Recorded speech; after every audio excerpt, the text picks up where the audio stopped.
Quelles implications ces recherches ont-elles pour notre compréhension de l'histoire en général? Si des aspects aussi fondamentaux de l'histoire chrétienne ont pu être dissimulés ou mal compris pendant des siècles, quelles autres vérités établies pourraient nécessiter une réévaluation? Cette découverte encourage une approche plus critique et plus ouverte de l'histoire officielle dans tous les domaines, les répercussions civilisationnelles et l'héritage éternel. Assistons-nous à un moment charnière de l'histoire humaine qui redéfinira notre compréhension de nous-mêmes? Les implications de la découverte de la descendance de Jésus dépassent largement les questions religieuses pour toucher aux fondements philosophiques et culturels de la civilisation occidentale. Cette révélation nous force à reconsidérer non seulement notre passé, mais aussi notre avenir collectif en tant qu'espèce consciente.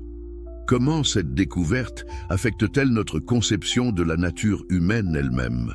Si Jésus, figure vénérée comme parfaite par des milliards de personnes, a vécu une existence humaine complète, incluant le mariage et la paternité, cela valide-t-il une compréhension plus intégrée de la spiritualité?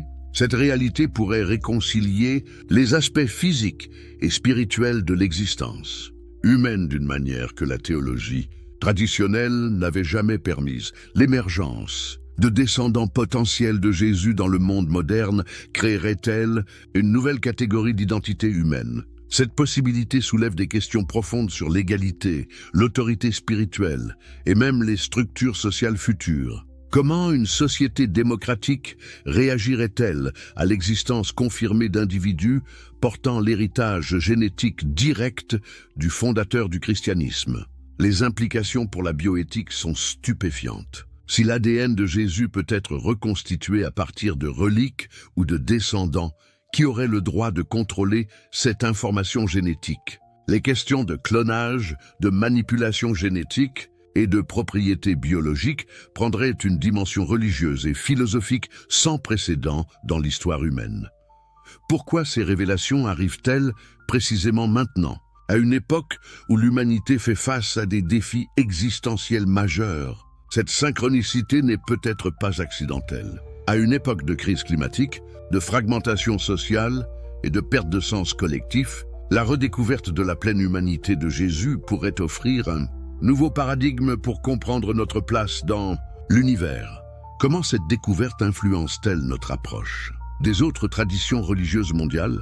La confirmation que le christianisme, comme d'autres grandes religions, contient des éléments d'histoire humaine complexes et parfois occultés, pourrait encourager une approche plus humble et plus ouverte du dialogue interreligieux. Cette humilité épistémologique pourrait être le fondement d'une nouvelle ère de coopération spirituelle globale. L'impact sur l'art et la littérature est déjà visible et continuera de se développer pendant des générations. Comment les artistes interpréteront-ils cette nouvelle compréhension de l'histoire sacrée? Les représentations traditionnelles de la Sainte Famille devront-elles être révisées? Cette révolution artistique pourrait rivaliser avec celle de la Renaissance dans son impact sur l'expression culturelle humaine. Les systèmes éducatifs du monde entier devront-ils être repensés pour incorporer ces nouvelles réalités historiques? L'enseignement de l'histoire, de la religion et même de la philosophie nécessitera une approche plus nuancée qui reconnaît la complexité des narratifs historiques et la possibilité que nos vérités établies soient incomplètes ou incorrectes. Que signifie cette découverte pour l'évolution de la conscience humaine? Sommes-nous en train de vivre une transition vers une forme de spiritualité plus mature qui intègre recherche historique rigoureuse et quête de sens transcendant? Cette synthèse pourrait représenter la prochaine étape de développement de la religiosité humaine. Les implications pour la psychologie collective sont profondes. Comment l'humanité traite-t-elle la découverte que l'une de ses figures les plus vénérées était plus humaine qu'elle ne le croyait? Cette révélation pourrait déclencher une réévaluation massive de nos concepts de perfection, de divinité et de modèles à suivre. L'économie mondiale ressentira-t-elle les effets de ces découvertes? L'industrie du tourisme religieux se transforme déjà, créant de nouveaux circuits et de nouveaux sites de pèlerinage. Les marchés financiers réagissent aux implications pour les institutions religieuses établies.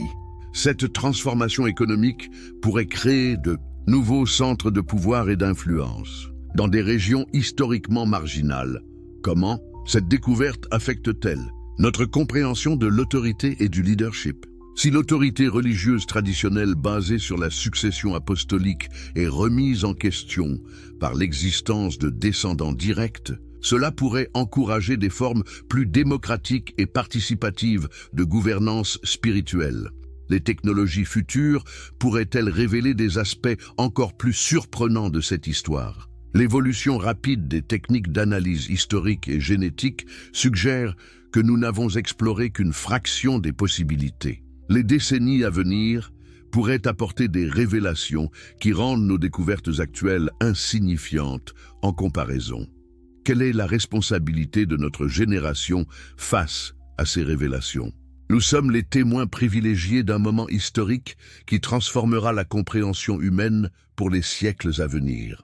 Cette responsabilité inclut non seulement la préservation et l'étude de ces découvertes, mais aussi leur intégration sage dans notre compréhension collective de nous-mêmes. L'héritage de cette découverte dépassera-t-il même celui de Jésus lui-même? En révélant sa pleine humanité, ces parchemins peuvent paradoxalement augmenter plutôt que diminuer son influence sur l'histoire humaine. Un Jésus qui a vécu, aimé et procréé comme n'importe quel être humain devient peut-être plus inspirant, pas moins, pour une humanité en quête de sens et d'authenticité. Conclusion. La révélation qui transforme l'histoire nous. Voici arrivés au terme de cette exploration extraordinaire qui nous a menés des sables du désert de Judée aux implications cosmiques de la découverte la plus révolutionnaire de notre époque. Les parchemins anciens qui révèlent la descendance de Jésus ne constituent pas simplement une curiosité archéologique, ils représentent un tournant fondamental dans la compréhension que l'humanité a d'elle-même et de son histoire spirituelle. À travers la méthodologie critique de Spinoza, nous avons examiné ces preuves sans les voiles de la tradition dogmatique, permettant à la raison et à l'évidence de guider notre compréhension. Cette approche nous a révélé non seulement la plausibilité historique de la descendance de Jésus, mais aussi l'existence d'une conspiration séculaire pour occulter cette vérité. Les implications de cette découverte, transcendant les cercles académiques et religieux pour toucher au fondement même de notre civilisation. L'histoire de Marie-Madeleine émerge de ces documents non comme celle d'une pécheresse repentie, mais comme celle d'une femme remarquable qui a orchestré la préservation de la lignée sacrée à travers des siècles de persécution. Son voyage vers la Gaule et l'établissement d'une communauté secrète en Provence révèlent une dimension de l'histoire chrétienne primitive qui avait été complètement effacée des récits officiels, la tradition séculaire des gardiens secrets. Depuis les premiers compagnons de Jésus jusqu'aux organisations modernes, témoignent de la détermination extraordinaire d'individus qui ont risqué leur vie pour préserver la vérité historique. Cette chaîne ininterrompue de préservation, malgré les persécutions, les guerres et les tentatives systématiques d'effacement, constitue peut-être l'aspect le plus remarquable de toute cette histoire. Les répercussions de ces découvertes pour le monde moderne dépassent tout ce que nous aurions pu imaginer. L'Église catholique, les autres confessions chrétiennes et même les relations interreligieuses subissent déjà l'impact de ces révélations. Les implications légales, économiques et culturelles continuent de se déployer, créant des défis et des opportunités que l'humanité n'avait jamais affrontées auparavant. L'avenir de la recherche promet des révélations encore plus spectaculaires. Les technologies émergentes, de l'intelligence artificielle à l'analyse génétique avancée, ouvrent des possibilités d'investigation qui étaient impensables il y a seulement quelques années. Chaque nouvelle découverte potentielle pourrait transformer encore davantage notre compréhension de cette histoire extraordinaire. Mais au-delà des détails historiques et des implications pratiques, cette découverte nous enseigne quelque chose de fondamental sur la nature de la vérité elle-même. Elle nous rappelle que l'histoire est plus complexe et plus fascinante que n'importe quelle narrative officielle ne peut le capturer. Elle nous démontre que la vérité a une façon remarquable d'émerger, même après des siècles de suppression délibérée. Cette révélation nous confronte également à nos propres présuppositions et préjugés.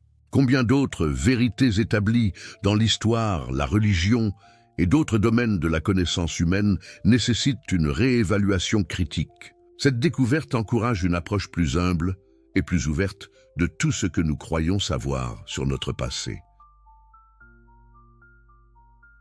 Le jeune Jésus, portrait d'un révolutionnaire en formation que révèlent ces indices convergents sur la personnalité et le développement du jeune Nazaréen pendant ces années perdues.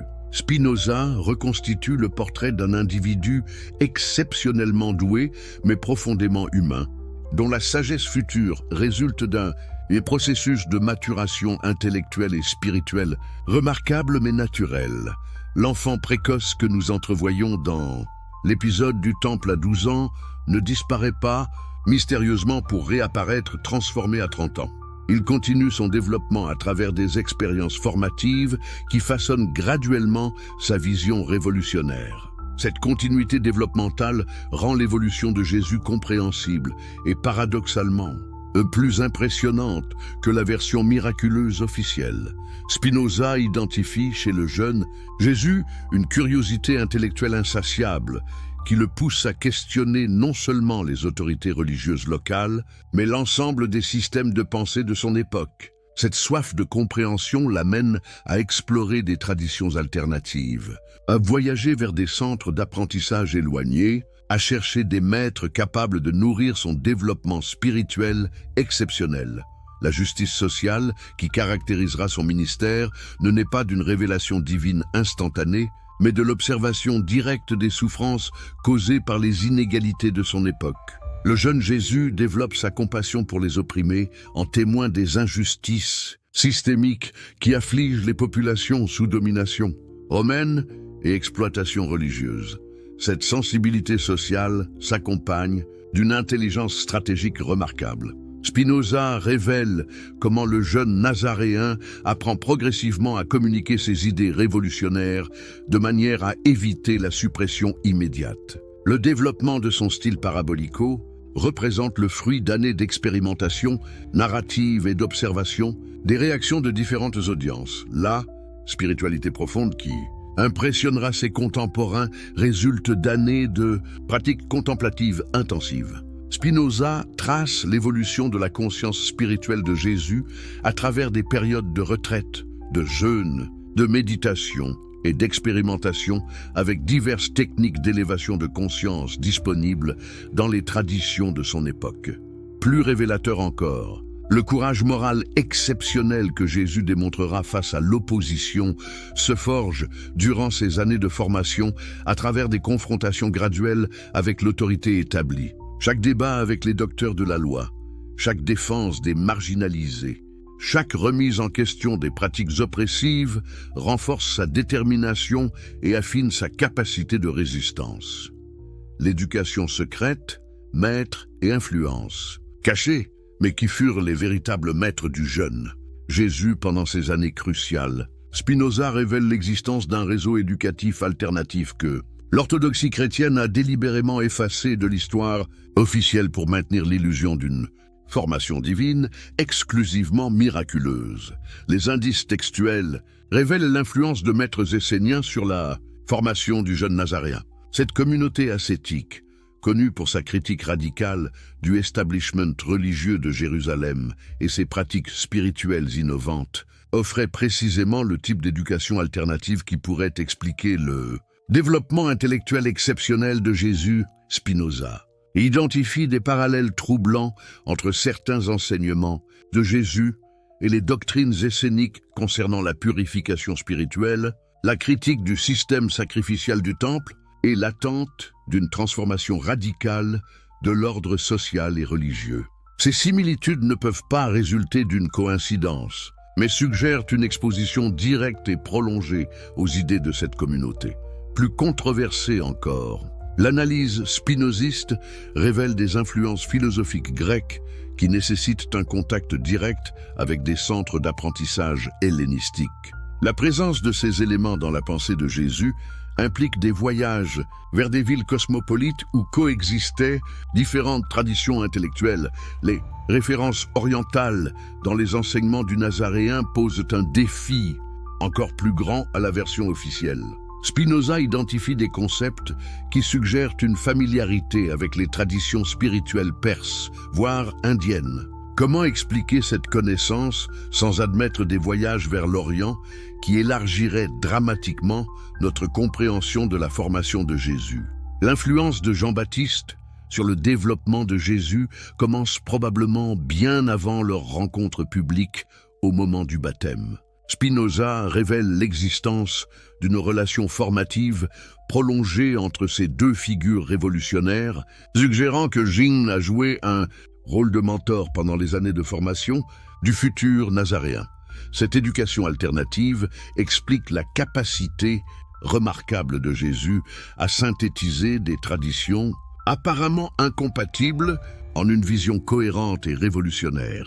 Sa formation éclectique lui permet de puiser dans le meilleur de chaque tradition, tout en transcendant leurs limitations particulières. Les voyages cachés. Sur les traces du jeune Nazaréen, où ses influences diverses ont-elles pu être acquises? L'enquête spinoziste révèle l'existence probable de voyages étendus qui ont exposé le jeune Jésus à la richesse culturelle et intellectuelle du monde méditerranéen et oriental de son époque. Les routes commerciales qui traversaient la Palestine offraient des opportunités de voyage pour un jeune homme intelligent et déterminé. Spinoza identifie la route de la soie comme vecteur probable des influences orientales détectables dans les enseignements ultérieurs de Jésus.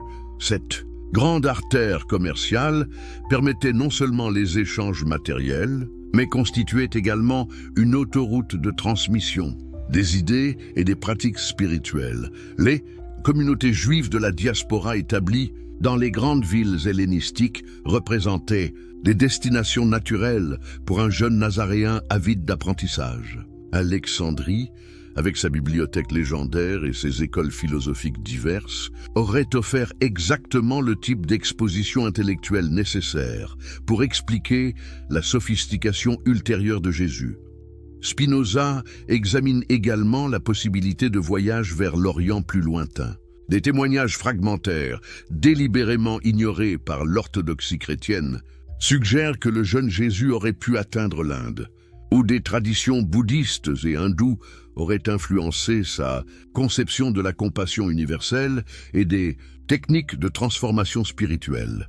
Ces voyages expliqueraient la maîtrise linguistique remarquable de Jésus, sa connaissance des coutumes diverses, sa capacité à communiquer avec des individus de background culturel variés et surtout sa vision universaliste qui transcende les particularismes ethno-religieux de son époque. Plus importante encore, ces expériences de voyage auraient exposé le jeune Nazaréen à différentes interprétations de la condition humaine, de la souffrance, de la rédemption et du sens de l'existence. Cette exposition comparative aurait été cruciale pour le développement de sa philosophie synthétique unique. Les périodes de voyage alternaient probablement avec des séjours d'études intensives dans des centres d'apprentissage spécialisés. Cette alternance entre expérience directe du monde et réflexion contemplative aurait créé les conditions idéales pour le développement d'une sagesse à la fois pratique et profonde. La transformation graduelle. De l'apprenti au maître, comment cette accumulation d'expérience, d'influence et d'apprentissage s'est-elle cristallisée en la vision révolutionnaire qui caractérisera le ministère public de Jésus? Spinoza révèle un processus de maturation intellectuelle et spirituelle qui transforme graduellement un jeune homme exceptionnellement doué en l'une des figures les plus influentes de l'histoire humaine. La synthèse des diverses influences acquises pendant cette année de formation ne se produit pas instantanément, mais résulte d'un processus prolongé de réflexion, d'expérimentation et de raffinement. Le jeune Jésus teste différentes approches spirituelles, explore diverses techniques de transformation de conscience, expérimente différentes méthodes de communication de la sagesse. Cette phase d'expérimentation explique pourquoi ces enseignements ultérieurs démontrent une maîtrise si remarquable de la psychologie humaine. Jésus a appris par expérience directe comment différents types de personnalités réagissent à différents types d'approches pédagogiques. Cette connaissance empirique lui permet d'adapter son message à ses audiences diverses. Spinoza identifie également une phase critique où le jeune Nazaréen doit résoudre les tensions apparentes entre les différentes traditions qu'il a étudiées. Cette crise intellectuelle le force à développer une métasynthèse qui transcende les limitations particulières de chaque tradition tout en intégrant leurs contributions les plus précieuses. La résolution de cette crise marque l'émergence de la vision unique qui caractérisera son ministère. Une spiritualité qui combine profondeur contemplative et engagement social radical. Une éthique qui réconcilie amour universel et justice concrète. Une pédagogie qui rend accessible la sagesse la plus profonde aux esprits les plus simples. Cette maturation s'accompagne d'une prise de conscience progressive de sa mission particulière. Jésus réalise graduellement que sa formation exceptionnelle lui confère une responsabilité de partage de cette sagesse synthétique avec ses contemporains, particulièrement ceux qui souffrent des limitations des systèmes religieux et sociaux établis. Ces écoles secrètes n'avaient pas de bâtiments fixes ou de programmes formalisés. Elles existaient dans l'ombre, se réunissant dans des maisons privées, des grottes isolées, des lieux de rencontre discrets où des esprits exceptionnels pouvaient explorer des idées dangereuses pour l'orthodoxie établie. Imaginez ces sessions d'études nocturnes où le jeune Jésus découvrait des textes interdits, des interprétations alternatives des Écritures, des philosophies orientales transmises oralement par des voyageurs initiés. Cette éducation parallèle explique l'étendue remarquable de ses connaissances ultérieures et sa capacité à puiser dans des traditions apparemment incompatibles. Ces cercles d'études auraient également exposé Jésus à des techniques d'interprétation textuelle sophistiquées qui dépassaient largement les méthodes rabbiniques conventionnelles. Sa capacité ultérieure à découvrir des significations cachées dans les Écritures, à révéler des connexions inattendues entre des passages apparemment non reliés, suggère une formation herméneutique avancée. L'atmosphère de ces écoles secrètes aurait développé chez le jeune Nazaréen un goût pour le questionnement radical et la remise en cause des autorités établies. Cette culture intellectuelle de défis constructifs explique sa facilité ultérieure à confronter les docteurs de la loi et à proposer des interprétations alternatives de leur propre tradition. Ces réseaux éducatifs clandestins opéraient probablement selon des principes d'égalité intellectuelle qui contrastaient dramatiquement avec la hiérarchie rigide des écoles officielles. Cette expérience d'apprentissage démocratique aurait profondément influencé la pédagogie ultérieure de Jésus, caractérisée par le respect de l'intelligence de ses auditeurs et le refus de l'autorité arbitraire. Spinoza identifie dans ces écoles l'origine probable de la méthode d'enseignement par question que Jésus utilisera si efficacement plus tard. Au lieu de transmettre des réponses toutes faites, ces maîtres alternatifs apprenaient à leurs élèves à poser les bonnes questions, à développer leur pensée critique, à découvrir leurs propres réponses à travers la réflexion guidée. Ces cercles d'études auraient également initié le jeune Jésus aux pratiques spirituelles alternatives qui ne figuraient pas dans les rituels officiels du judaïsme. Techniques de méditation, exercices de transformation de conscience, méthodes de guérison holistique, tout un arsenal de pratiques qui explique ses capacités ultérieures apparemment miraculeuses. L'aspect international de ces réseaux aurait exposé Jésus à des perspectives globales sur les questions spirituelles et sociales. Cette ouverture cosmopolite explique sa vision universaliste qui transcende les particularismes ethno-religieux et propose un message accessible à toute l'humanité. Ces écoles secrètes fonctionnaient probablement selon un système de transmission orale qui privilégiait la mémoire vivante sur les textes écrits. Cette formation explique la capacité remarquable de Jésus à enseigner sans notes, à adapter spontanément son message aux circonstances, à créer des formulations mémorables qui se gravent naturellement dans l'esprit de ses auditeurs. L'initiation progressive Étape de la transformation révolutionnaire. Comment cette formation éclectique et intensive s'est-elle organisée dans le temps? Spinoza révèle l'existence probable d'un processus d'initiation graduelle qui a transformé progressivement le jeune artisan de Nazareth en l'un des penseurs les plus influents de l'histoire humaine. Cette initiation n'a pas suivi un programme linéaire, mais s'est adaptée au rythme de développement exceptionnel du jeune Jésus. Chaque étape révélait de nouvelles dimensions de la réalité spirituelle et sociale, préparant graduellement son esprit à intégrer des vérités de plus en plus révolutionnaires.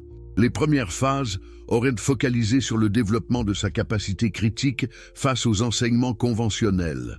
Au lieu d'accepter passivement les interprétations traditionnelles, le jeune Nazaréen apprenait à questionner, à analyser, à identifier les contradictions internes des systèmes de pensée établis. Cette formation critique s'accompagnait probablement d'une initiation aux techniques d'argumentation sophistiquées. Jésus découvrait les subtilités de la logique, les principes de la rhétorique persuasive, les méthodes pour identifier les faiblesses dans les raisonnements de ses adversaires intellectuels. Les phases intermédiaires auraient introduit le jeune homme aux traditions spirituelles alternatives qui existaient en marge du judaïsme officiel. Cette exposition élargie lui permettait de développer une perspective comparative sur les questions religieuses fondamentales, identifiant les éléments universels qui transcendent les particularités culturelles. Cette ouverture spirituelle s'accompagnait probablement d'expériences pratiques de techniques de transformation de conscience. Jésus expérimentait différentes formes de méditation, de jeûne spirituel, de pratiques ascétiques qui développaient sa capacité à accéder à des états de conscience élargis. Les phases avancées de cette initiation auraient révélé les dimensions politiques et sociales des vérités spirituelles qu'il avait découvertes. Le jeune Nazaréen comprenait progressivement que la transformation individuelle était inséparable de la réforme sociale, que la spiritualité authentique exigeait un engagement actif contre les structures oppressives. Cette prise de conscience sociale s'accompagnait probablement d'une formation aux techniques de leadership et de mobilisation populaire. Jésus apprenait comment communiquer efficacement avec différents segments de la population, comment inspirer l'espoir chez les opprimés, comment maintenir la cohésion d'un mouvement face à l'opposition. Les étapes finales de cette initiation auraient préparé le jeune révolutionnaire aux défis personnels qu'impliquait sa mission future. Il développait la force intérieure nécessaire pour résister aux tentations du pouvoir, aux pressions sociales, aux menaces physiques qui accompagneraient inévitablement son ministère public. Cette préparation psychologique incluait probablement des exercices spirituels intensifs qui renforçaient sa détermination et sa capacité à maintenir sa vision révolutionnaire face aux obstacles apparemment insurmontables. Jésus apprenait à puiser dans des ressources intérieures profondes qui lui permettraient de persévérer même dans les moments de découragement ou de danger. L'achèvement de cette initiation progressive marquait la transition entre les années de préparation et le début du ministère public. Ce passage n'était pas arbitraire, mais représentait la reconnaissance par ses mentors que le jeune homme avait atteint la maturité spirituelle et intellectuelle nécessaire pour assumer sa mission révolutionnaire. Cette perspective spinoziste transforme complètement notre compréhension de l'évolution de Jésus. Au lieu d'une transformation miraculeuse instantanée, nous découvrons un processus de développement humain exceptionnel, mais naturel. Cette révélation ne diminue pas sa grandeur, mais la rend accessible à tous ceux qui acceptent de s'engager dans un chemin similaire de croissance et de service à l'humanité. Voilà pourquoi l'orthodoxie chrétienne a si soigneusement caché ses années de formation. Non pas parce qu'elle révèle des faiblesses dans le caractère de Jésus, mais parce qu'elle révèle le potentiel extraordinaire qui sommeille en chaque être humain prêt à accepter la discipline nécessaire pour transcender ses limitations ordinaires. Spinoza nous rend Jésus dans toute sa magnificence humaine, nous montrant qu'il est possible pour chacun de nous de suivre un chemin similaire de transformation et de service. Les années perdues ne sont plus un mystère embarrassant, mais deviennent un guide inspirant pour notre propre développement spirituel et notre engagement social. Cette vérité représentait une menace existentielle pour une institution basée sur la médiation exclusive entre le divin inaccessible et l'humain limité. Un Jésus pleinement humain dans son développement rendait chaque croyant potentiellement capable d'atteindre des niveaux similaires de sagesse et de compassion, révolutionnant ainsi notre compréhension de ce qu'il signifie être véritablement humain. Êtes-vous prête à découvrir le secret le plus explosif de l'histoire du christianisme? Ce que vous allez apprendre dans les prochaines minutes va non seulement ébranler vos certitudes religieuses, mais révéler comment un simple charpentier de village a développé l'intelligence stratégique la plus sophistiquée de son époque. Si vous aimez les histoires inspirantes qui révèlent la vérité cachée derrière les grands mystères de l'humanité, n'oubliez pas de vous abonner à la chaîne pour ne manquer aucun moment de ces révélations stupéfiantes. Dites-moi dans les commentaires de quel pays vous nous regardez et à quelle heure vous découvrez ces secrets millénaires. Et si vous regardez sur mobile, un petit pouce vers le haut aiderait énormément à faire découvrir cette vérité révolutionnaire à plus de personnes qui cherchent des réponses authentiques. La machine intellectuelle cachée. Comment Jésus a développé son génie révolutionnaire? Comment un homme peut-il passer de l'anonymat total à devenir l'orateur le plus persuasif de son époque en quelques années seulement? Qu'est-ce qui transforme un artisan provincial en maître de la rhétorique capable de tenir tête aux intellectuels les plus brillants de Jérusalem? Spinoza nous révèle que cette transformation apparemment miraculeuse cache en réalité le processus de formation intellectuelle le plus intense et systématique de l'histoire ancienne. L'analyse spinoziste révèle que pendant ces années perdues, le jeune Jésus n'a pas simplement acquis des connaissances éparses, mais a développé une véritable machine intellectuelle capable de traiter, synthétiser et reformuler les idées les plus complexes en messages d'une clarté saisissante. Cette capacité ne naît pas spontanément. Elle résulte d'un entraînement mental rigoureux qui transforme graduellement sa façon de penser.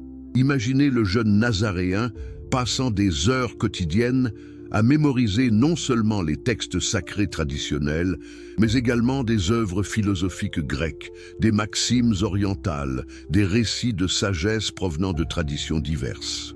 Cette accumulation massive de références culturelles lui fournit plus tard les matériaux nécessaires pour créer ses paraboles révolutionnaires. Mais la mémorisation n'était que le début. Spinoza révèle que Jésus a développé des techniques d'analyse comparative qui lui permettaient d'identifier les patterns universels cachés derrière les expressions culturelles particulières. Cette méthode explique sa capacité ultérieure à extraire des principes éthiques universels à partir de traditions religieuses apparemment incompatibles. Cette formation intellectuelle incluait probablement des exercices intensifs de reformulation d'idées complexes en langage accessible. Le jeune homme apprenait à traduire des concepts philosophiques abstraits en images concrètes, des vérités métaphysiques en histoires simples que des esprits non éduqués pouvaient facilement comprendre et retenir.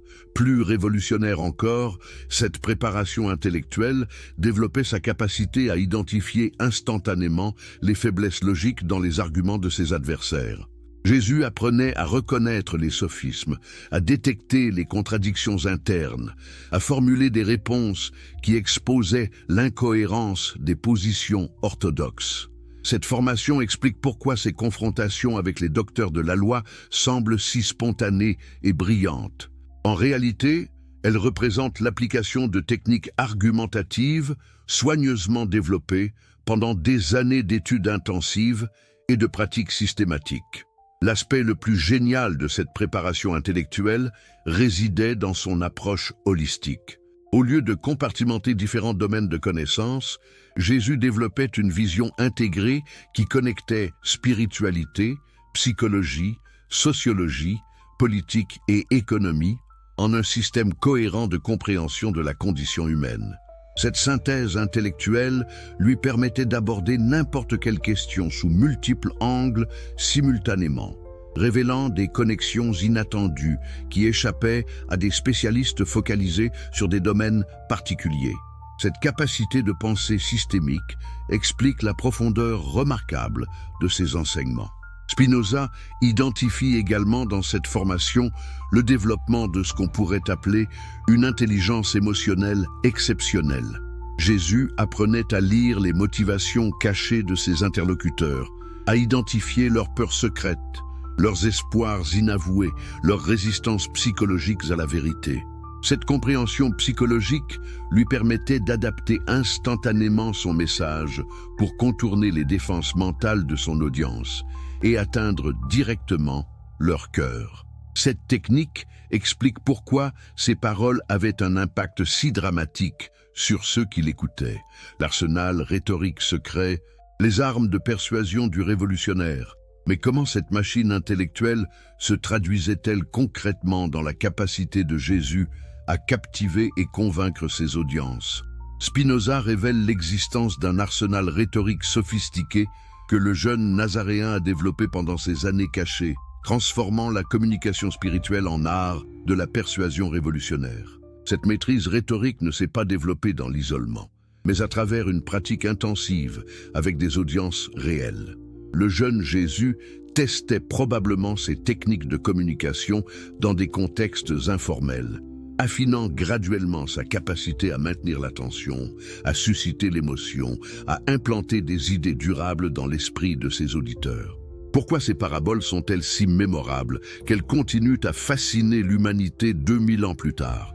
Parce qu'elles appliquent des principes de narration qui maximisent l'impact psychologique et la rétention mnémotechnique. Ces techniques ne sont pas accidentelles, mais représentent le fruit d'années d'expérimentation systématique. Spinoza identifie dans les enseignements de Jésus l'utilisation magistrale de ce qu'on appellerait aujourd'hui des déclencheurs émotionnels.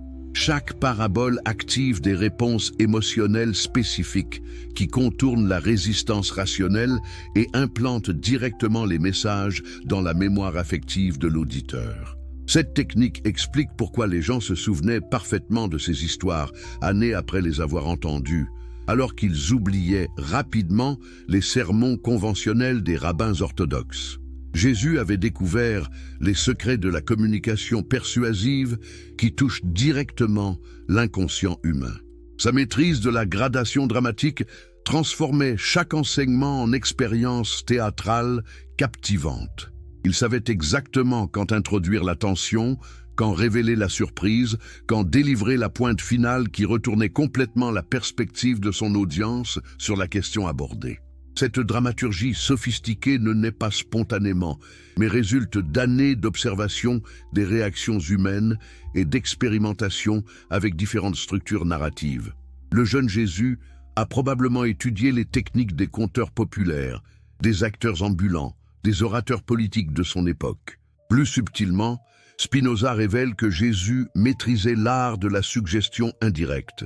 Au lieu d'imposer ses conclusions, il construisait ses récits de façon que l'audience arrive spontanément aux insights qu'il voulait transmettre. Cette technique créait l'illusion que les auditeurs découvraient eux-mêmes la vérité, rendant son message infiniment plus persuasif. Cette approche explique pourquoi ces enseignements généraient si peu de résistance consciente. Les gens acceptaient ces idées révolutionnaires parce qu'ils avaient l'impression de les avoir découvertes par leur propre réflexion, guidés subtilement par la structure narrative de ces paraboles. Sa capacité à utiliser l'ironie et le paradoxe comme outil pédagogique révèle une sophistication rhétorique exceptionnelle. Jésus savait comment formuler des vérités profondes sous forme de contradictions apparentes qui forçaient ses auditeurs à approfondir leurs réflexions pour résoudre la tension intellectuelle créée.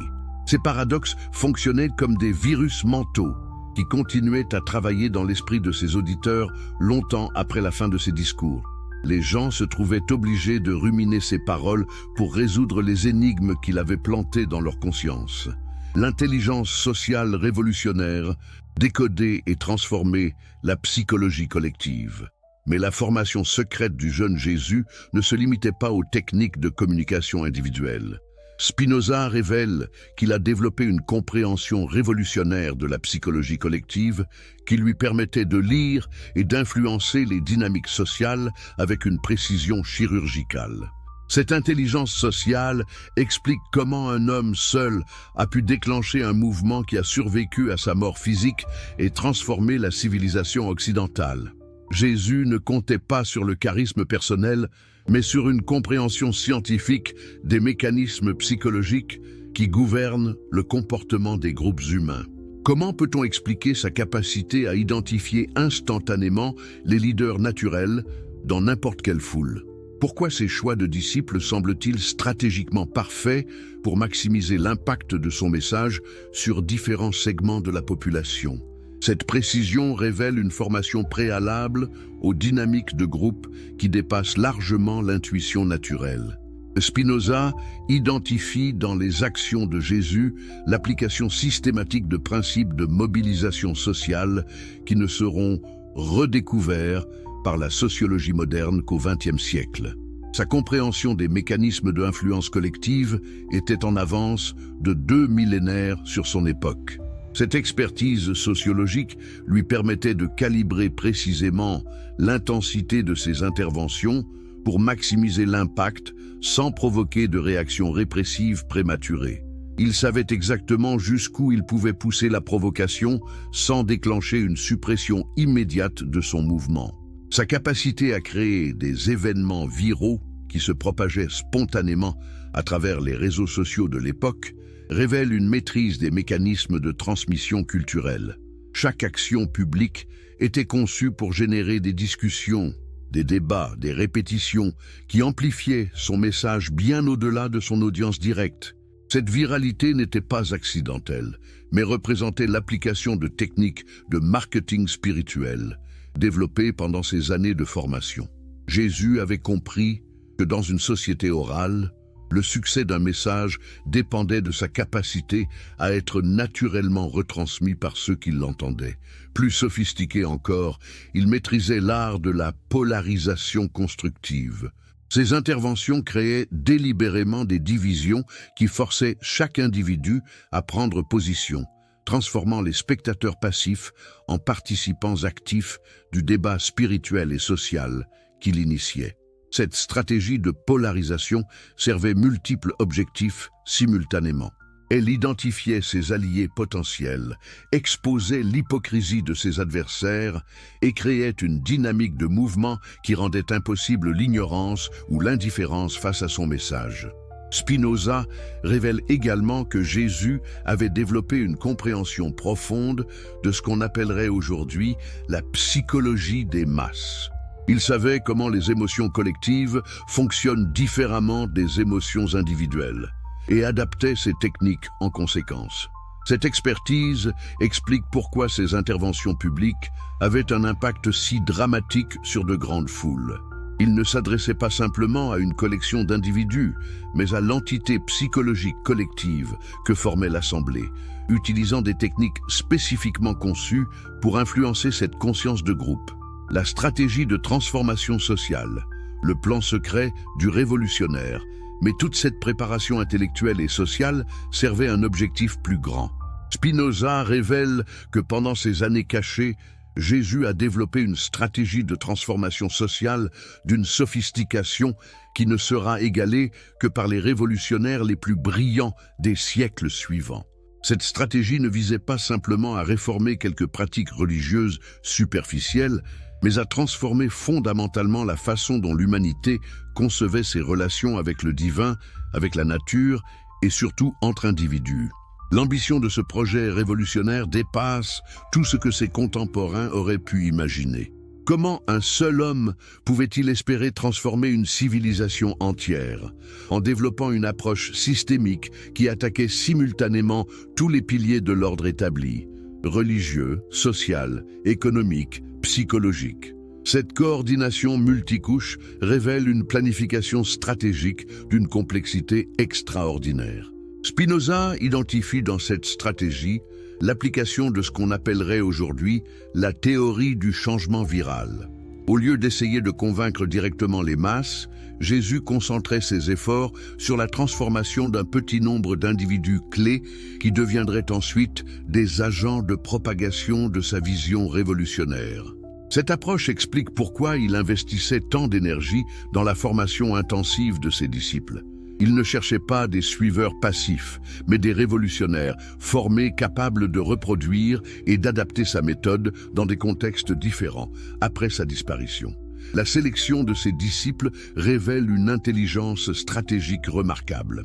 Chaque individu choisi représentait un segment différent de la société, assurant que son message pourrait pénétrer toutes les couches sociales avec des messagers authentiques pour chaque milieu.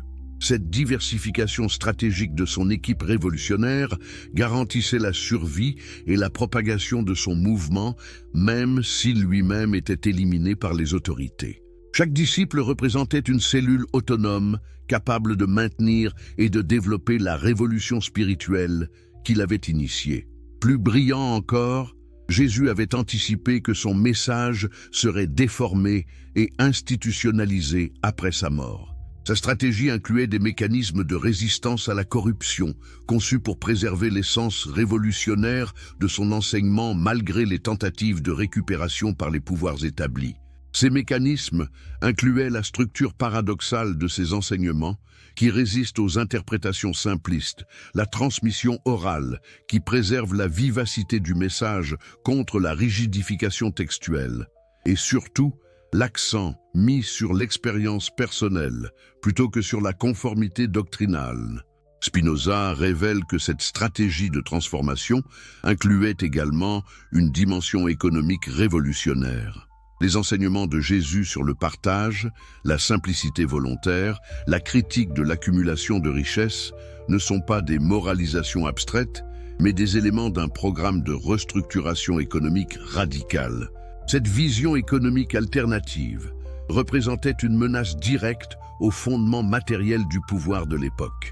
Elle explique pourquoi les élites religieuses et politiques ont si rapidement identifié Jésus comme un danger existentiel nécessitant une élimination urgente. Le moment de vérité, la décision de révéler sa mission. Mais comment cette longue préparation s'est-elle cristallisée dans la décision de commencer son ministère public? Spinoza révèle que cette transition n'était pas un appel divin spontané, mais l'aboutissement d'un calcul stratégique complexe qui évaluait les conditions optimales pour lancer sa révolution spirituelle. Cette décision impliquait une évaluation rigoureuse de multiples facteurs. La maturité de sa propre préparation, l'état de réceptivité de la société, les opportunités politiques créées par les tensions de l'époque, et surtout sa capacité personnelle à supporter les conséquences prévisibles de son action révolutionnaire. Pourquoi Jésus a-t-il choisi précisément ce moment pour révéler sa mission? L'analyse spinoziste révèle une confluence exceptionnelle de circonstances qui créait une fenêtre d'opportunité unique pour un mouvement de transformation spirituelle et sociale. La domination romaine avait créé un sentiment de crise identitaire chez les populations juives qui cherchaient des alternatives aux réponses traditionnelles. Cette instabilité psychologique collective créait un terrain fertile pour des messages révolutionnaires qui promettaient une transformation radicale. Simultanément, la corruption du establishment religieux de Jérusalem avait généré une perte de confiance généralisée envers les autorités spirituelles officielles. Cette crise de légitimité créait un vide que pouvait occuper un leader spirituel authentique proposant une alternative crédible. Les tensions sociales, créées par les inégalités économiques extrêmes de l'époque, avaient préparé les masses à recevoir des messages de justice sociale et de dignité humaine universelle. Le terrain psychologique était préparé pour une révolution des valeurs. Plus subtilement, Spinoza identifie dans cette période une circulation exceptionnelle d'idées et d'influences culturelles diverses qui créait une ouverture intellectuelle favorable à des synthèses révolutionnaires. L'époque était intellectuellement mûre pour transcender les limitations des traditions particulières. Cette évaluation des conditions externes s'accompagnait d'une auto-évaluation rigoureuse de sa propre préparation.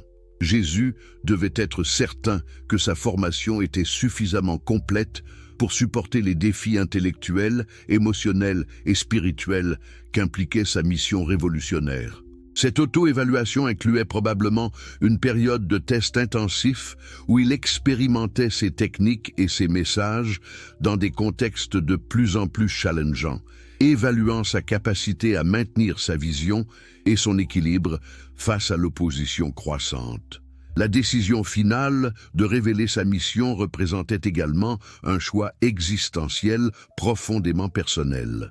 Jésus savait que cette transition signifiait l'abandon de sa vie privée, de sa sécurité personnelle, de ses relations familiales normales, au service d'une cause qui dépassait ses intérêts individuels. Cette dimension sacrificielle de sa décision révèle la profondeur de sa transformation intérieure pendant les années perdues. Il avait développé une identification si complète avec sa mission révolutionnaire que le sacrifice personnel devenait non seulement acceptable, mais nécessaire à sa réalisation authentique. L'héritage caché, ce que nous révèlent vraiment les années perdues, que nous enseigne finalement cette reconstitution spinoziste des années cachées de Jésus. Qu'est-ce que cette révélation change dans notre compréhension non seulement du christianisme, mais de la nature humaine elle-même et de notre potentiel de transformation individuelle et collective? La révélation la plus révolutionnaire de cette enquête est que Jésus représente l'aboutissement de ce que l'humanité peut accomplir quand un individu exceptionnel s'engage totalement dans un processus de développement intégral. Sa grandeur ne réside pas dans une nature divine inaccessible, mais dans la réalisation complète du potentiel humain. Cette perspective transforme radicalement notre compréhension de la spiritualité. Au lieu d'être une grâce mystérieuse accordée arbitrairement par une divinité externe, elle devient le fruit naturel d'un processus de croissance accessible, en principe, à tout être humain prêt à s'engager dans le même type de discipline et de dédicace. Plus révolutionnaire encore, cette reconstitution révèle que la transformation spirituelle authentique est inséparable de l'engagement social et politique. Les années perdues montrent un Jésus qui développe simultanément sa conscience intérieure et sa compréhension des mécanismes sociaux, préparant une révolution qui transforme à la fois les individus et les structures collectives. Cette intégration entre spiritualité et action sociale révèle l'artificialité de la séparation moderne entre vie privée et engagement public. Jésus nous montre qu'une spiritualité authentique exige nécessairement un investissement dans la transformation des conditions qui causent la souffrance humaine. L'aspect le plus inspirant de cette révélation concerne la question de l'éducation et du développement humain. Les années perdues révèlent l'existence d'approches pédagogiques alternatives qui développent simultanément l'intelligence rationnelle, l'intelligence émotionnelle, l'intelligence sociale et l'intelligence spirituelle. Cette éducation intégrale produit des individus capables de fonctionner efficacement dans tous les aspects de l'existence humaine. Relations interpersonnelles, engagement social, créativité intellectuelle, croissance spirituelle. Elle représente un modèle pour révolutionner nos systèmes éducatifs contemporains. Spinoza nous révèle également que la formation de Jésus incluait une dimension internationale et interculturelle qui lui permettait de transcender les limitations ethnocentriques de son époque. Cette ouverture cosmopolite est plus pertinente que jamais dans notre monde globalisé qui cherche des visions capables de unifier l'humanité au-delà de ses divisions particulières. Plus important encore, cette reconstitution révèle que les capacités extraordinaires attribuées à Jésus ne sont pas des miracles inexplicables, mais le résultat de techniques sophistiquées de développement humain qui peuvent être étudiées, comprises et potentiellement reproduites par d'autres individus suffisamment déterminés. Cette démystification ne diminue pas Jésus, mais rend son exemple infiniment plus pertinent et inspirant. Au lieu d'être une figure divine, inaccessible, que nous ne pouvons qu'adorer passivement, il devient un modèle de réalisation humaine que nous pouvons aspirer à suivre et même, dans certains aspects, à dépasser. La révolution cachée. Pourquoi cette vérité change tout? Mais pourquoi cette révélation sur les années perdues représente-t-elle une révolution si profonde dans notre compréhension de la spiritualité, de l'éducation et même de la politique? Qu'est-ce qui, dans cette reconstitution, menace si fondamentalement les structures de pouvoir établies qu'elles ont maintenu le silence pendant 2 millénaires? La réponse réside dans les implications démocratiques radicales de cette révélation. Si Jésus a atteint sa grandeur par des moyens humains, même exceptionnels, cela signifie que la sagesse divine n'est pas monopolisée par des institutions spécialisées, mais reste potentiellement accessible à tous ceux qui acceptent de s'engager dans un processus similaire de développement. Cette démocratisation de l'accès au divin représente une menace existentielle pour toute institution qui base son pouvoir sur la médiation exclusive entre l'humanité et la transcendance. Elle révèle que les intermédiaires religieux ne sont pas indispensables, mais peuvent même constituer des obstacles à l'épanouissement spirituel authentique. Plus subversif encore, cette reconstitution révèle que la transformation spirituelle authentique produit nécessairement des individus qui remettent en question les structures sociales oppressives. La spiritualité véritable n'est pas un opium qui résigne les masses à l'injustice, mais un ferment révolutionnaire qui exige la transformation des conditions collectives. Cette connexion intrinsèque entre croissance spirituelle et engagement social révèle pourquoi les pouvoirs établis préfèrent promouvoir des versions édulcorées de la spiritualité qui restent confinées à la sphère privée et ne menacent pas l'ordre socio-économique existant. L'exemple de Jésus révèle également que la véritable éducation ne consiste pas à transmettre des informations préexistantes, mais à développer la capacité critique et créative qui permet aux individus de générer leurs propres insights et solutions. Cette approche pédagogique produit des citoyens autonomes plutôt que des sujets obéissants. Cette révolution éducative menace directement les systèmes de contrôle social qui dépendent de populations intellectuellement passives et facilement manipulables. Elle révèle le potentiel de systèmes éducatifs alternatifs qui développent l'intelligence critique et l'autonomie spirituelle. Plus profondément, cette reconstitution révèle que les divisions artificielles entre science et spiritualité, entre raison et foi, entre action et contemplation, sont des constructions idéologiques qui limitent le développement humain intégral. Jésus représente la synthèse de ces dimensions apparemment opposées. Cette intégration holistique du développement humain offre une alternative aux spécialisations excessives de notre époque, qui produisent des individus techniquement compétents mais spirituellement appauvris, ou spirituellement sensibles mais socialement inefficaces. L'aspect le plus révolutionnaire de cette révélation concerne la question du leadership et du changement social.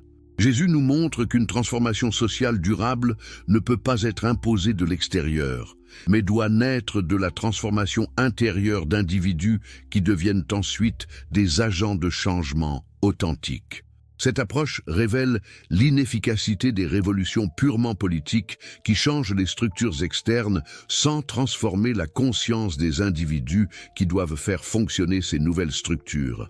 Elle suggère que la révolution spirituelle est la condition préalable nécessaire à toute transformation sociale durable, l'appel éternel.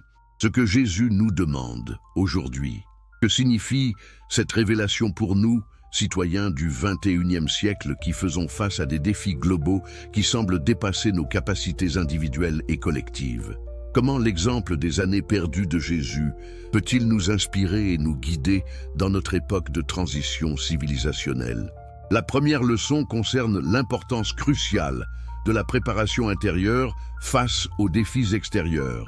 Jésus nous montre qu'aucune action externe efficace n'est possible sans une transformation préalable de la conscience et des capacités de celui qui veut agir. Cette préparation ne peut pas être précipitée, mais exige un engagement à long terme. Cette perspective révèle l'importance de développer ce qu'on pourrait appeler une spiritualité d'action, qui intègre développement personnel et engagement social. Il ne s'agit pas de choisir entre croissance intérieure et service externe, mais de comprendre que ces deux dimensions se nourrissent mutuellement. L'exemple de Jésus révèle également l'importance de développer une vision systémique qui comprend les interconnexions entre tous les aspects de la réalité, psychologique, sociale, économique, écologique, spirituelle. Cette vision holistique est essentielle pour aborder efficacement les défis complexes de notre époque.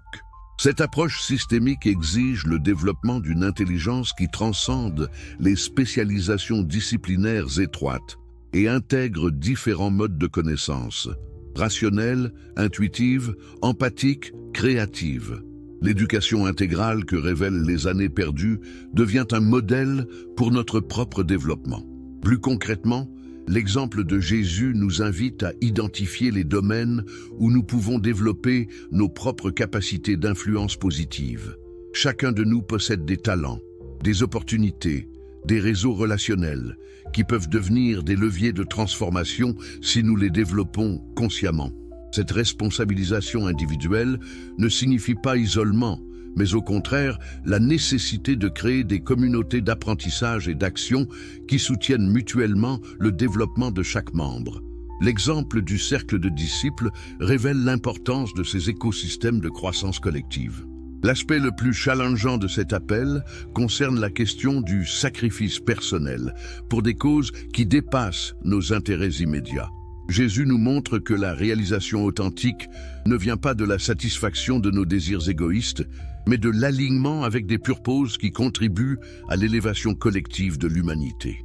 Cette orientation altruiste ne signifie pas négation de soi, mais au contraire, réalisation de notre nature la plus profonde qui ne peut s'épanouir pleinement que dans le service des autres. Les années perdues révèlent que Jésus a trouvé sa joie la plus profonde dans le don de lui-même à sa mission révolutionnaire. Plus important encore, cet exemple nous invite à ne pas attendre que d'autres prennent l'initiative de la transformation nécessaire, mais à assumer notre propre responsabilité de devenir des agents de changement dans nos sphères d'influence respectives. Cette responsabilisation individuelle s'accompagne de la reconnaissance que nous faisons partie d'un mouvement historique plus vaste de transformation de la conscience humaine. Nous ne sommes pas seuls, mais participons à un processus évolutionnaire qui dépasse notre existence individuelle. La vérité libératrice, l'héritage éternel des années perdues. En conclusion, que nous révèle finalement cette reconstitution spinoziste des années cachées de Jésus sur la nature humaine, sur notre potentiel de transformation et sur l'avenir de notre espèce. Quelle est la vérité libératrice qui a été si soigneusement dissimulée pendant 2 millénaires? Cette vérité est à la fois simple et révolutionnaire. Et chaque être humain porte en lui le potentiel de transcender ses limitations apparentes et de contribuer à la transformation positive de notre monde. Ce potentiel n'est pas réservé à quelques élus miraculeusement touchés par la grâce divine, mais reste accessible à tous ceux qui acceptent de s'engager dans le processus exigeant mais magnifique de la croissance intégrale. Les années perdues de Jésus nous révèlent la route. Un développement simultané de l'intelligence rationnelle, de la sagesse émotionnelle, de la compétence sociale et de la profondeur spirituelle. Cette croissance multidimensionnelle ne peut pas être précipitée, mais exige une dédicace à long terme et une ouverture constante à l'apprentissage. Cette révélation transforme notre compréhension de l'éducation, qui ne devrait plus se limiter à la transmission d'informations spécialisées, mais viser le développement intégral de tous les aspects de la personnalité humaine. Nous avons besoin d'écoles qui forment des êtres humains complets, capables de fonctionner efficacement dans tous les domaines de l'existence. Elles révolutionnent également notre approche de la spiritualité, qui ne peut plus être conçue comme une évasion du monde, mais doit devenir un engagement plus profond avec les défis de notre époque. La spiritualité authentique produit des individus plus conscients, plus compassionnés et plus efficaces dans leur action transformatrice. Cette vérité révèle aussi que les changements sociaux durables ne peuvent pas être imposés de l'extérieur, mais doivent naître de la transformation intérieure d'individus qui deviennent ensuite des catalyseurs de changement dans leurs communautés respectives. Plus profondément, elle nous révèle que nous ne sommes pas des victimes passives des circonstances, mais des co-créateurs actifs de notre réalité collective. Chacun de nous a la responsabilité et la capacité de contribuer à l'évolution positive de notre espèce. Cette responsabilisation s'accompagne d'une perspective pleine d'espoir.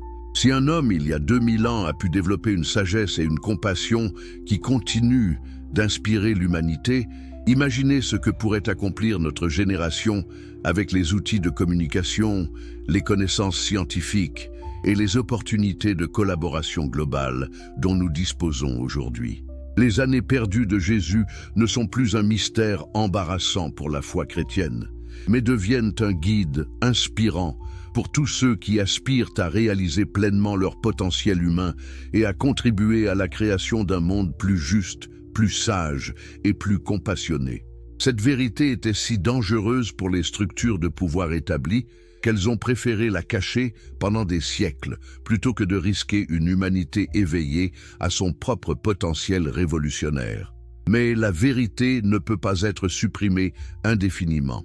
Elle ressurge toujours, offrant à chaque génération nouvelle l'opportunité de choisir entre la conformité passive et l'engagement transformateur. Aujourd'hui, cette vérité vous est offerte.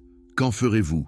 Resterez-vous spectateur passif de votre propre existence ou accepterez-vous l'invitation de Jésus à devenir vous-même des agents de transformation spirituelle et sociale?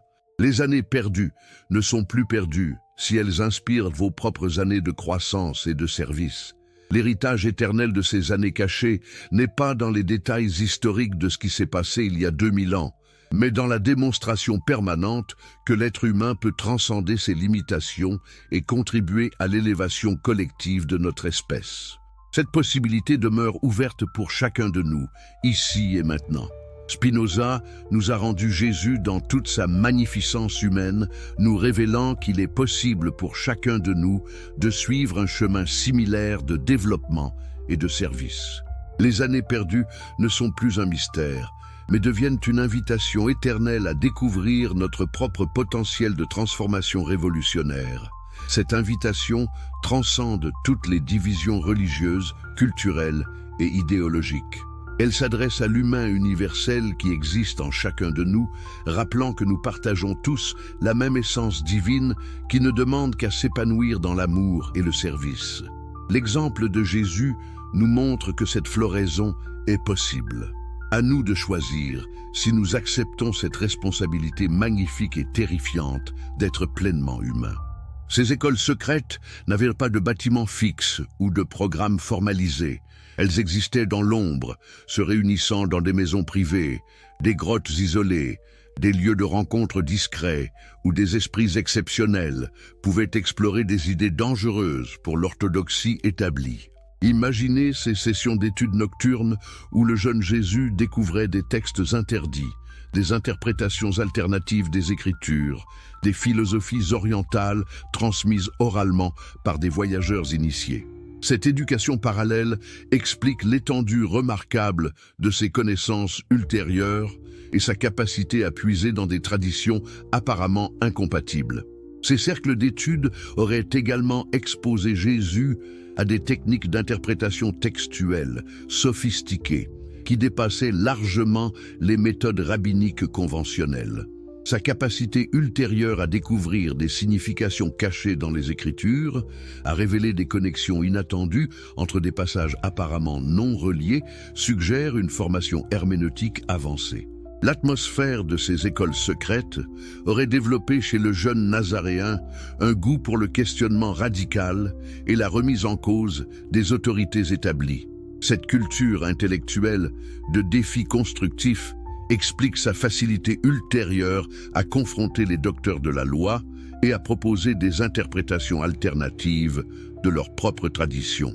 Ces réseaux éducatifs clandestins opéraient probablement selon des principes d'égalité intellectuelle qui contrastaient dramatiquement avec la hiérarchie rigide des écoles officielles. Cette expérience d'apprentissage démocratique aurait profondément influencé la pédagogie ultérieure de Jésus, caractérisée par le respect de l'intelligence de ses auditeurs et le refus de l'autorité arbitraire. Spinoza identifie dans ses écoles l'origine probable de la méthode d'enseignement par question que Jésus utilisera si efficacement plus tard. Au lieu de transmettre des réponses toutes faites, ces maîtres alternatifs apprenaient à leurs élèves à poser les bonnes questions, à développer leur pensée critique, à découvrir leurs propres réponses à travers la réflexion guidée. Ces cercles d'études auraient également initié le jeune Jésus aux pratiques spirituelles alternatives qui ne figuraient pas dans les rituels officiels du judaïsme. Techniques de méditation, exercices de transformation de conscience, méthodes de guérison holistique, tout un arsenal de pratiques qui explique ses capacités ultérieures apparemment miraculeuses. L'aspect international de ces réseaux aurait exposé Jésus à des perspectives globales sur les questions spirituelles et sociales. Cette ouverture cosmopolite explique sa vision universaliste qui transcende les particularismes ethno-religieux et propose un message accessible à toute l'humanité. Ces écoles secrètes fonctionnaient probablement selon un système de transmission orale qui privilégiait la mémoire vivante sur les textes écrits. Cette formation explique la capacité remarquable de Jésus à enseigner sans notes, à adapter spontanément son message aux circonstances, à créer des formulations mémorables qui se gravent naturellement dans l'esprit de ses auditeurs. L'initiation progressive, étape de la transformation révolutionnaire. Comment cette formation éclectique et intensive s'est-elle organisée dans le temps ? Spinoza révèle l'existence probable d'un processus d'initiation graduelle qui a transformé progressivement le jeune artisan de Nazareth en l'un des penseurs les plus influents de l'histoire humaine. Cette initiation n'a pas suivi un programme linéaire, mais s'est adaptée au rythme de développement exceptionnel du jeune Jésus. Chaque étape révélait de nouvelles dimensions de la réalité spirituelle et sociale, préparant graduellement son esprit à intégrer des vérités de plus en plus révolutionnaires. Les premières phases auraient focalisé sur le développement de sa capacité critique face aux enseignements conventionnels. Au lieu d'accepter passivement les interprétations traditionnelles, le jeune Nazaréen apprenait à questionner, à analyser, à identifier les contradictions internes des systèmes de pensée établis. Cette formation critique s'accompagnait probablement d'une initiation aux techniques d'argumentation sophistiquées. Jésus découvrait les subtilités de la logique, les principes de la rhétorique persuasive, les méthodes pour identifier les faiblesses dans les raisonnements de ses adversaires intellectuels. Les phases intermédiaires auraient introduit le jeune homme aux traditions spirituelles alternatives qui existaient en marge du judaïsme officiel. Cette exposition élargie lui permettait de développer une perspective comparative sur les questions religieuses fondamentales, identifiant les éléments universels qui transcendent les particularités culturelles. Cette ouverture spirituelle s'accompagnait probablement d'expériences pratiques de techniques de transformation de conscience. Jésus expérimentait différentes formes de méditation, de jeûne spirituel, de pratiques ascétiques qui développaient sa capacité à accéder à des états de conscience élargis. Les phases avancées de cette initiation auraient révélé les dimensions politiques et sociales des vérités spirituelles qu'il avait découvertes. Le jeune Nazaréen comprenait progressivement que la transformation individuelle était inséparable de la réforme sociale, que la spiritualité authentique exigeait un engagement actif contre les structures oppressives. Cette prise de conscience sociale s'accompagnait probablement d'une formation aux techniques de leadership et de mobilisation populaire. Jésus apprenait comment communiquer efficacement avec différents segments de la population, comment inspirer l'espoir chez les opprimés, comment maintenir la cohésion d'un mouvement face à l'opposition. Les étapes finales de cette initiation auraient préparé le jeune révolutionnaire aux défis personnels qu'impliquait sa mission future. Il développait la force intérieure nécessaire pour résister aux tentations du pouvoir, aux pressions sociales, aux menaces physiques qui accompagneraient inévitablement son ministère public. Cette préparation psychologique incluait probablement des exercices spirituels intensifs qui renforçaient sa détermination et sa capacité à maintenir sa vision révolutionnaire face aux obstacles apparemment insurmontables. Jésus apprenait à puiser dans des ressources intérieures profondes qui lui permettraient de persévérer même dans les moments de découragement ou de danger. L'achèvement de cette initiation progressive marquait la transition entre les années de préparation et le début du ministère public. Ce passage n'était pas arbitraire, mais représentait la reconnaissance par ses mentors que le jeune homme avait atteint la maturité spirituelle et intellectuelle nécessaire pour assumer sa mission révolutionnaire. Cette perspective spinoziste transforme complètement notre compréhension de l'évolution de Jésus. Au lieu d'une transformation miraculeuse instantanée, nous découvrons un processus de développement humain exceptionnel, mais naturel. Cette révélation ne diminue pas sa grandeur, mais la rend accessible à tous ceux qui acceptent de s'engager dans un chemin similaire de croissance et de service à l'humanité. Voilà pourquoi l'orthodoxie chrétienne a si soigneusement caché ses années de formation. Non pas parce qu'elle révèle des faiblesses dans le caractère de Jésus, mais parce qu'elle révèle le potentiel extraordinaire qui sommeille en chaque être humain prêt à accepter la discipline nécessaire pour transcender ses limitations ordinaires. Spinoza nous rend Jésus dans toute sa magnificence humaine, nous montrant qu'il est possible pour chacun de nous de suivre un chemin similaire de transformation et de service. Les années perdues ne sont plus un mystère embarrassant, mais deviennent un guide inspirant pour notre propre développement spirituel et notre engagement social. Cette vérité représentait une menace existentielle pour une institution basée sur la médiation exclusive entre le divin inaccessible et l'humain limité.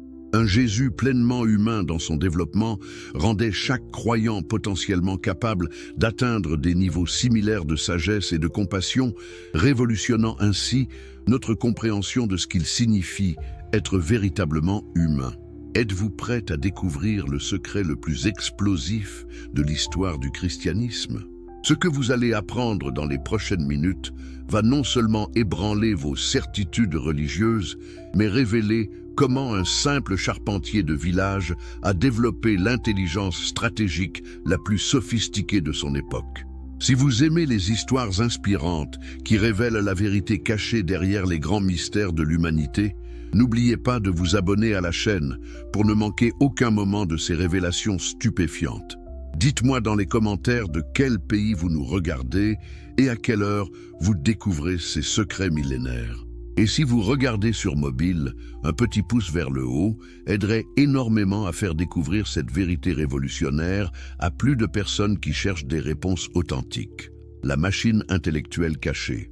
Comment Jésus a développé son génie révolutionnaire? Comment un homme peut-il passer de l'anonymat total à devenir l'orateur le plus persuasif de son époque en quelques années seulement? Qu'est-ce qui transforme un artisan provincial en maître de la rhétorique capable de tenir tête aux intellectuels les plus brillants de Jérusalem? Spinoza nous révèle que cette transformation apparemment miraculeuse cache en réalité le processus de formation intellectuelle le plus intense et systématique de l'histoire ancienne.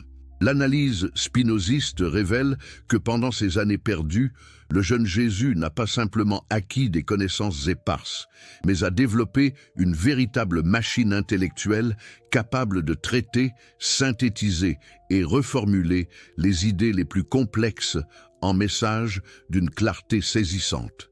Cette capacité ne naît pas spontanément.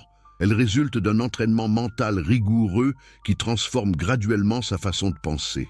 Imaginez le jeune Nazaréen passant des heures quotidiennes à mémoriser non seulement les textes sacrés traditionnels, mais également des œuvres philosophiques grecques, des maximes orientales, des récits de sagesse provenant de traditions diverses.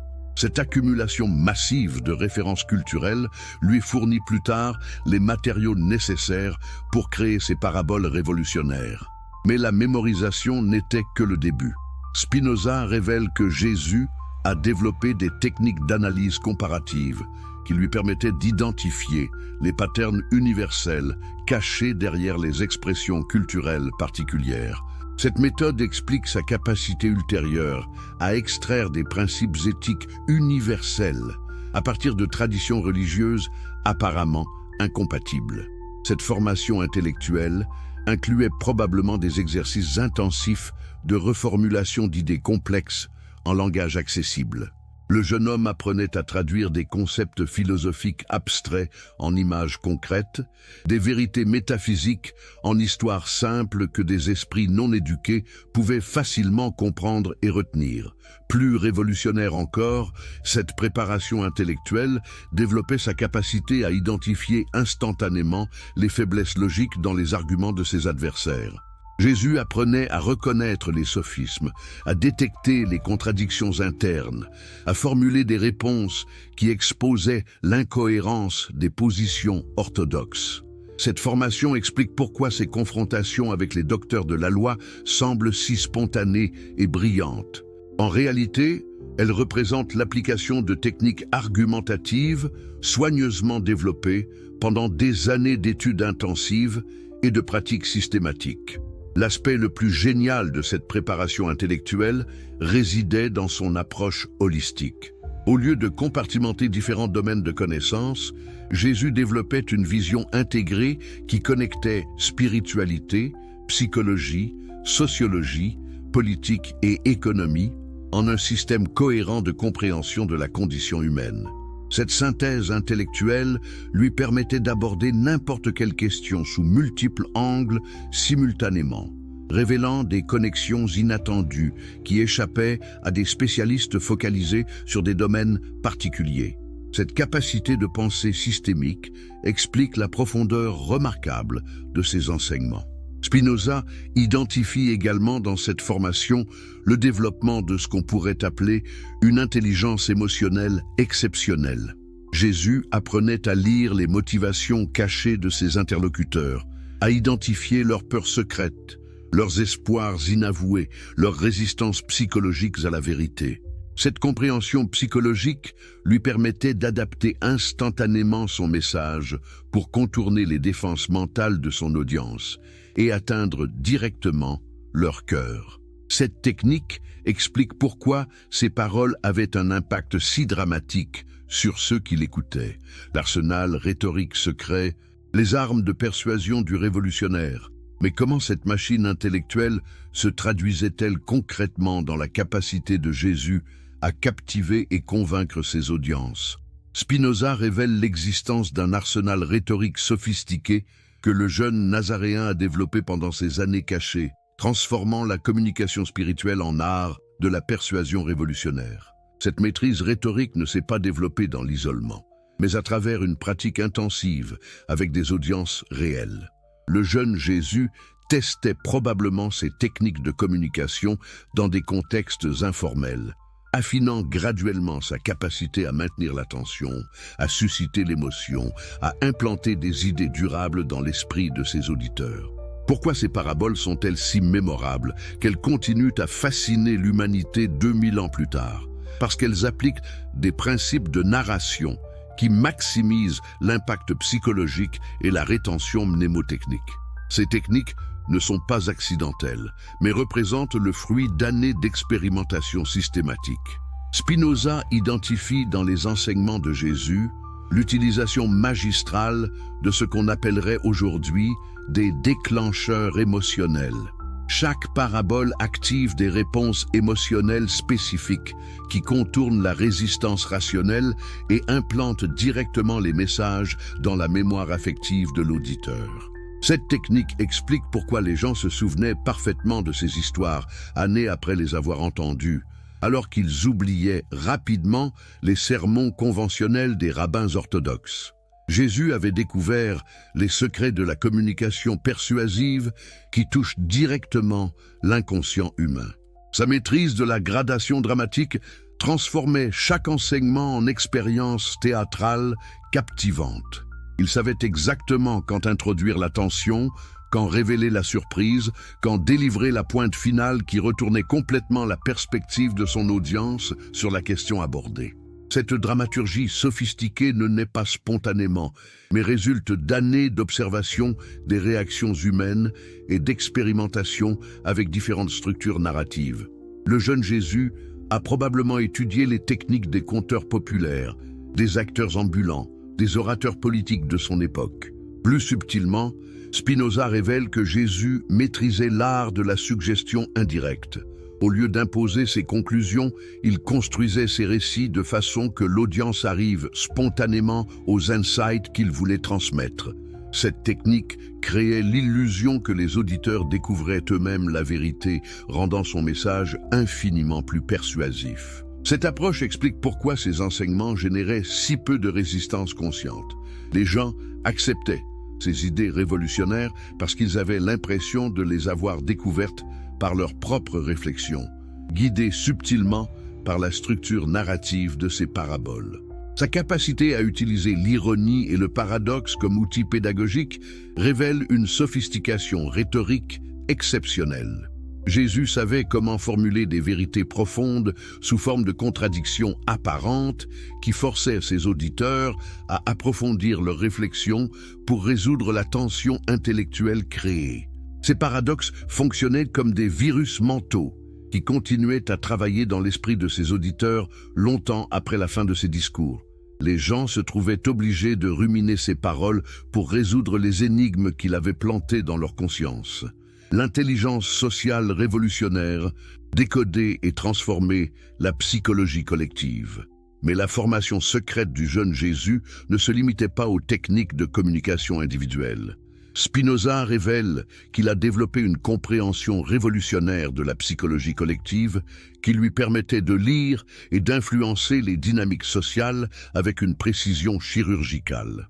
Cette intelligence sociale explique comment un homme seul a pu déclencher un mouvement qui a survécu à sa mort physique et transformer la civilisation occidentale. Jésus ne comptait pas sur le charisme personnel, mais sur une compréhension scientifique des mécanismes psychologiques qui gouvernent le comportement des groupes humains.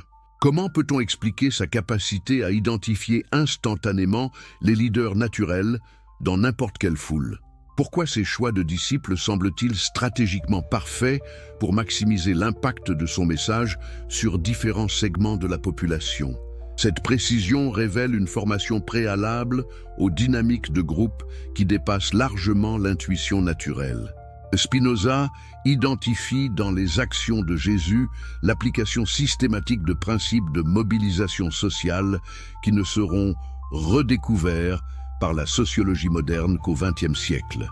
Sa compréhension des mécanismes de influence collective était en avance de 2 millénaires sur son époque.